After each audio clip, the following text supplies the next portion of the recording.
Assalamualaikum warahmatullahi wabarakatuh. Assalamualaikum. Selamat berjumpa kembali para pemirsa yang ada dimanapun. Pada kesempatan ini saya akan menayangkan sebuah tangan video dari Gus Idam yang video ini adalah Gus Idam ditantang oleh preman yang sangat kuat, yang sangat kejam. Bagaimana ceritanya? Videonya kita tonton saja, kita dengarkan saja. Warahmatullahi wabarakatuh. Salam sejahtera bagi kita semua. Sebelum kita lanjutkan, jangan lupa subscribe, like, share dan komen channel cerita kembar ini. Di desa yang sunyi dan terpencil, Anton adalah sosok yang dikenal oleh semua orang dengan rasa takut yang mendalam. Tidak ada yang berani melawannya, dan tidak ada yang bisa berkata tidak jika Anton menginginkan sesuatu. Dengan tubuh besar dan wajah keras, Anton sering membuat orang-orang merasa terancam hanya dengan pandangannya yang tajam. Setiap kali dia melangkah melewati jalanan desa, anak-anak berlarian, dan orang dewasa menundukkan kepala. Tak ada yang berani melawan kekuasaannya yang dibangun dengan ancaman dan intimidasi. Dalam kehidupan sehari-hari, Anton adalah tiran tanpa belas kasih, yang hanya menghargai kekuatan fisik dan rasa takut yang dia sebarkan. Anton tidak hanya menakuti warga desa, dia juga merasuki kehidupan mereka dengan hutang dan kewajiban yang menekan. Banyak pedagang kecil yang tak mampu membayar cicilan pinjaman yang dia berikan. Mereka tahu bahwa tidak ada kata tunda dalam kamus Anton. Setiap kali ada yang berutang padanya, mereka harus memenuhi janjinya, atau bersiap menerima kekerasan yang mengerikan. Warga takut untuk melapor, dan setiap keluhan hanya berakhir dalam bisikan yang teredam. Anton merasa dirinya adalah penguasa tak terkalahkan, tak perlu mengucapkan kata-kata berlebihan karena ketakutan orang-orang sudah cukup untuk mempertahankan kedudukannya. Namun, suatu hari desas-desus mulai terdengar dari mulut ke mulut tentang seorang kiai muda yang datang ke desa. Namanya Gus Ikdam. Ia bukan hanya seorang kiai biasa, tetapi seseorang yang dikenal karena keberanian dan kebijaksanaannya. Konon, kabarnya, Gus Ikdam mampu merubah hati orang yang keras, bahkan yang sekeras batu sekalipun. Anton mendengar cerita itu dari beberapa anak muda yang tengah duduk di warung kopi. Mereka berbicara tentang Gus Ikdam dengan penuh kekaguman, tentang caranya menyelesaikan masalah tanpa kekerasan, tentang bagaimana dia mengubah hati para perampok dan penjahat menjadi lebih baik. Anton mendengarnya dengan penuh rasa curiga, dan dalam hatinya tumbuh sebuah keinginan untuk menguji kebenaran cerita tersebut. Bagi Anton, sosok seperti Gus Ikdam adalah ancaman yang harus dihancurkan, atau paling tidak, dibuktikan kebohongannya. Ia merasa bahwa kekuatannya yang sudah dibangun bertahun-tahun tidak bisa begitu saja tergoyahkan oleh kata-kata dan ajaran seorang kiai muda. Apa yang bisa dia lakukan pada saya? Pikir Anton. Dia hanya seorang kiai, saya lebih kuat dari dia. Pikirannya dipenuhi rasa bangga dan penuh percaya diri akan kemampuan fisiknya yang luar biasa. Tidak ada yang bisa mengalahkan Anton, apalagi seorang kiai. Maka, dengan langkah penuh keyakinan, Anton memutuskan untuk mengunjungi pesantren Gus Ikdam. Ia ingin melihat sendiri apakah kebenaran tentang kekuatan yang dimiliki kiai muda itu. Setibanya di pesantren, Anton merasakan sesuatu yang asing. Udara di sekitar pesantren itu begitu tenang, kontras dengan keganasan hidup yang selama ini ia jalani. Langit yang cerah, pohon-pohon yang rimbun, dan suara gemericik air dari sungai kecil membuat hati Anton sedikit terasa berbeda. Tapi ia tidak peduli. Dengan langkah besar dan berani, Anton memasuki halaman pesantren. Di teras masjid, ia melihat seorang lelaki muda yang duduk dengan tenang, membaca kitab di tangannya. Dengan sikap penuh percaya diri, Anton melangkah maju dan berhenti tepat di hadapan Gus Ikdam, menatapnya dengan tajam. Saat itu, ia tidak tahu bahwa pertemuan ini akan mengubah hidupnya selamanya. Anton berdiri tegap di hadapan Gus Ikdam, matanya yang tajam menatap kiai muda itu dengan penuh tantangan. Hembusan angin yang semilir seolah memperjelas kontras antara dirinya yang garang dan Gus Ikdam yang tenang. Semua ketenangan yang ada di sekitar pesantren itu seakan-akan sirna seiring dengan kehadiran Anton.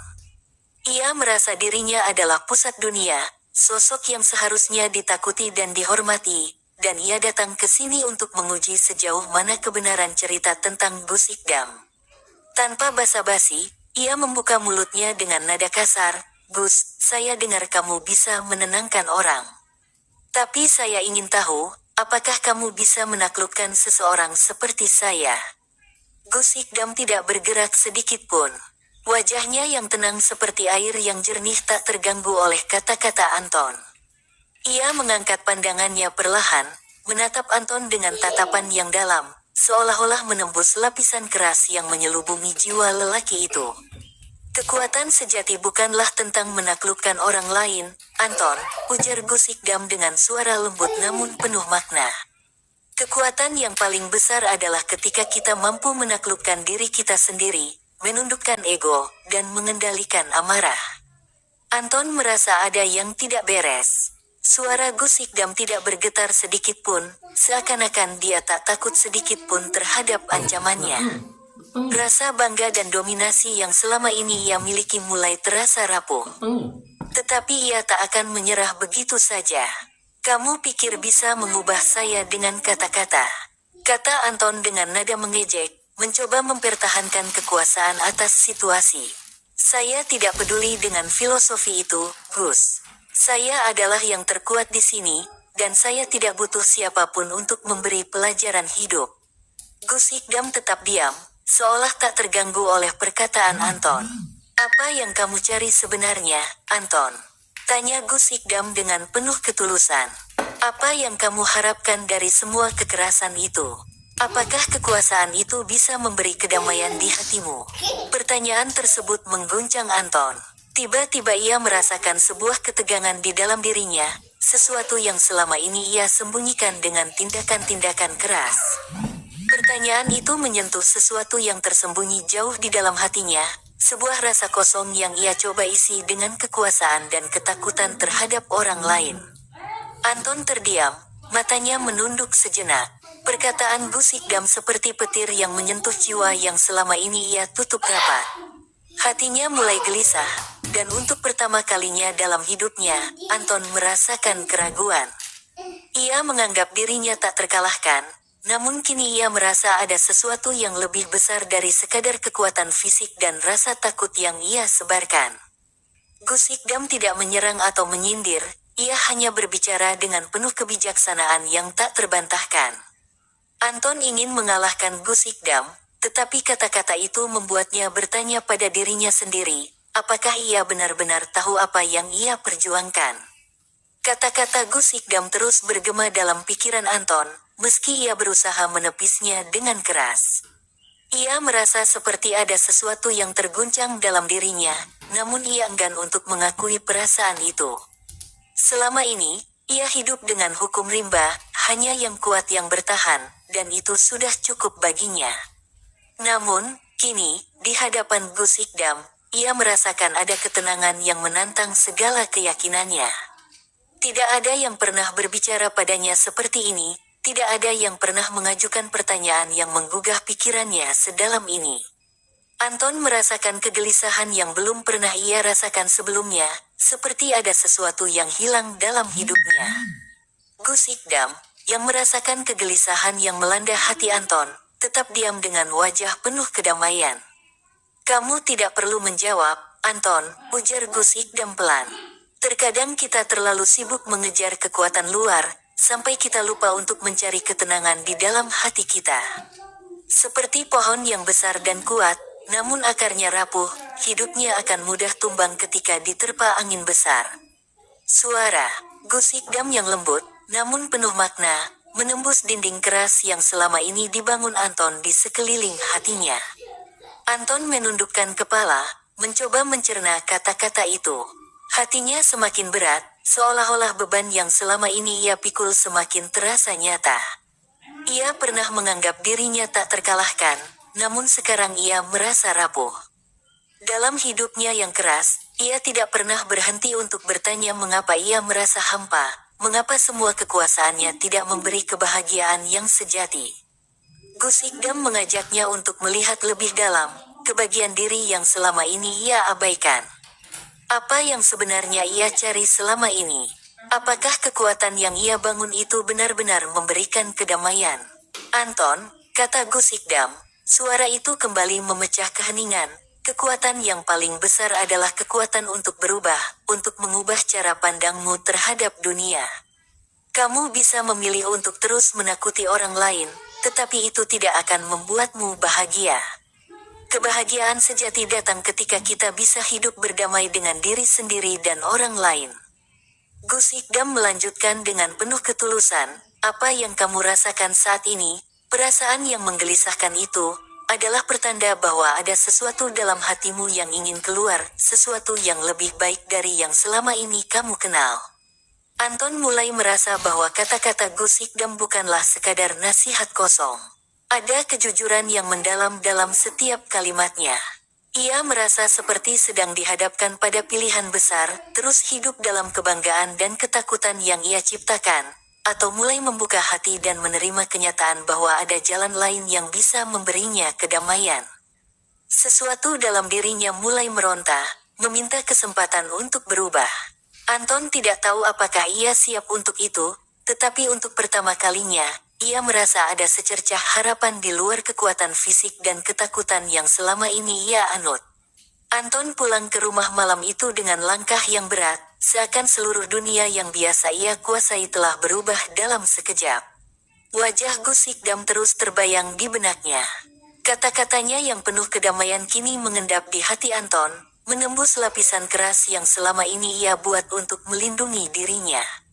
Ia merasa terjepit di antara dunia lama yang penuh kekerasan dan dunia baru yang tampaknya lebih damai, meskipun begitu asing baginya. Malam itu, Anton tak bisa tidur. Setiap kali matanya terpejam, bayangan Gus Ikdam dan pertanyaan tentang kebahagiaan yang sejati menghantuinya. Hari-hari berikutnya terasa begitu panjang bagi Anton.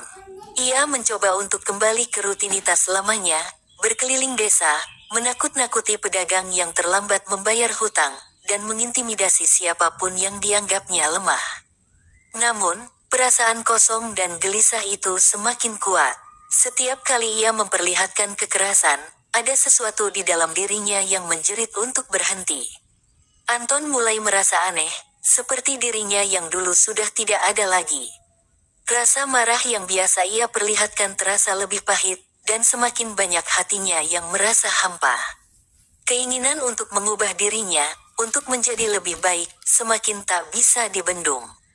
Suatu pagi, saat ia sedang duduk di warung kopi, seorang pedagang tua mendekatinya dengan ragu. "Anton, saya ingin minta maaf kalau selama ini tidak bisa membayar hutang tepat waktu," katanya dengan suara gemetar. Anton menatapnya dengan dingin, seperti biasa. Namun, kali ini, ada sesuatu yang menghalangi tangannya untuk bergerak, untuk memberikan ancaman yang biasanya ia berikan. Sebaliknya, entah kenapa, ia merasakan sebuah kedamaian dalam dirinya yang memberanikan untuk berkata, "Tidak apa-apa, Pak. Kamu tak perlu takut, anggap saja hutang itu lunas." Kata-kata itu keluar tanpa dipikirkan, seperti kata-kata yang bukan berasal dari Anton yang dulu. Pedagang itu terkejut, namun senyum lega muncul di wajahnya. Sejak saat itu, Anton mulai melihat perubahan kecil dalam dirinya. Setiap kali ia merasa terdorong untuk menggunakan kekuatan dan ketakutannya, ada suara dalam hatinya yang menahannya. Suara itu bukanlah suara kelemahan, tetapi suara yang datang dari dalam dirinya yang mulai belajar untuk berdamai dengan orang lain dan dengan dirinya sendiri. Anton mulai berbicara lebih banyak dengan orang-orang, mendengarkan cerita mereka, dan merasa lebih terhubung dengan kehidupan mereka. Meskipun ada rasa malu yang mendalam karena semua yang telah ia lakukan di masa lalu, ia tahu bahwa inilah saatnya untuk memulai perubahan. Perubahan yang dimulai dari dalam hati, bukan dari kekuatan fisik. Setiap hari, Anton merasa lebih ringan. Ia tidak lagi hidup dengan rasa takut yang sama seperti sebelumnya. Hubungannya dengan warga desa pun mulai membaik. Mereka yang dulu menjauhinya kini mulai melihat sisi lain dari Anton, sisi yang penuh rasa empati dan pengertian. Meskipun tidak mudah, perubahan itu membuat Anton merasakan sesuatu yang jauh lebih berharga daripada kekuasaan yang pernah ia miliki. Ia mulai memahami bahwa sejatinya, ketenangan hati adalah hal yang paling kuat yang bisa dimiliki seseorang. Gus Ikdam, meskipun tidak pernah memaksanya, telah menuntunnya untuk menemukan jalan menuju kedamaian yang sejati. Minggu demi minggu berlalu, dan Anton mulai menapaki jalan yang belum pernah ia pikirkan sebelumnya. Setiap langkahnya terasa lebih mantap, meski kadang masih dibayangi oleh ketakutan akan masa lalu yang penuh kekerasan. Namun, kali ini, ketakutan itu tidak menguasainya. Ia tak lagi hidup dalam bayang-bayang kebanggaan semu yang selama ini ia genggam. Sesekali, saat bertemu dengan orang-orang yang dulu pernah ia intimi, ia merasakan malu, tetapi ada juga rasa lega yang mulai memenuhi dadanya. Anton tahu bahwa meskipun tak ada yang bisa menghapus masa lalunya, ia kini memiliki kesempatan untuk memperbaiki semua itu. Suatu sore, saat matahari mulai meredup di balik pegunungan, Anton mendapati dirinya berdiri di depan sebuah rumah yang sederhana, rumah milik seorang pemuda bernama Haris yang dulu pernah ia perlakukan kasar. Haris adalah salah satu orang yang pernah berutang padanya, dan Anton tahu betul betapa sulitnya hidup Haris kala itu. Anton mendekat, dan dengan suara yang pelan namun penuh ketulusan, ia berkata, "Haris, saya ingin meminta maaf. Semua yang saya lakukan pada kamu dulu salah. Saya tidak seharusnya menyakitimu." Haris tertegun sejenak, lalu perlahan menatap Anton dengan mata yang penuh keheranan, sebelum akhirnya mengangguk dan berkata, "Terima kasih, Anton. Saya tak pernah menyangka kamu akan datang." Senyuman kecil muncul di wajah Anton. Ada kebanggaan dalam dirinya, bukan karena kekuasaan, tetapi karena ia akhirnya bisa meminta maaf. Ia merasa lebih kuat dari sebelumnya, meskipun bukan karena kekuatan fisik, melainkan karena kemampuan untuk merendahkan hati dan mengakui kesalahannya. Sejak saat itu, Anton tidak hanya dikenal sebagai sosok yang menakutkan, tetapi juga sebagai seseorang yang berusaha untuk menebus dosa-dosanya. Warga desa mulai melihat perubahan itu, dan perlahan-lahan, mereka mulai membuka hati mereka yang semula tertutup. Anton tahu bahwa ia tidak bisa mengubah masa lalu, tetapi ia bisa memulai perjalanan baru, dengan langkah-langkah yang lebih baik. Beberapa bulan kemudian, Anton kembali berjumpa dengan Gus Ikdam, di tempat yang sama, di halaman pesantren yang tenang itu. Kali ini, Anton tidak datang dengan rasa cemas atau keraguan. Ia datang dengan senyum yang tulus, senyum yang datang dari hati yang damai. "Gus," kata Anton dengan suara yang lebih ringan, "saya merasa lebih hidup sekarang. Tidak ada lagi rasa takut yang menguasai saya. Saya mulai melihat dunia dengan cara yang berbeda. Saya bisa merasakan kedamaian." Gus Ikdam menatap Anton dengan senyum penuh kebanggaan. Kemenangan sejati, Anton, bukanlah tentang berapa banyak orang yang kita taklukkan, tetapi tentang bagaimana kita mampu menaklukkan ego kita dan berdamai dengan diri sendiri. Anton mengangguk, merasa seolah-olah sebuah beban yang lama ia pikul kini telah terlepas. Ketika ia melihat kembali ke masa lalu, ia tidak lagi merasa marah atau kecewa, tetapi ada rasa syukur yang mendalam atas perjalanan yang telah ia tempuh.